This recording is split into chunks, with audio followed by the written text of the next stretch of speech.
Yun na po mga kasipol, dito na po ako sa labas ng bahay mga kasipol, at ilalak ko lang muna yung pinto natin dito.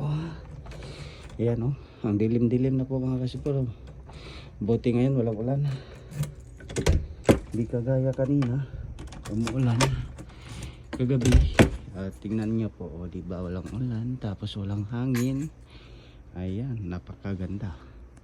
Pwede lalabas ng maaga dito sa labas, at kahit dito mag-aantay ako mga kasipol, okay lang dahil wala po siyang ulan, walang hangin, hindi po maano sa ilong.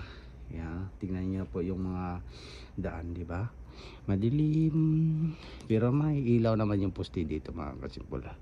Pero dito papasok sa looban yan, madilim talaga yung poste yan doon sa kanto dito.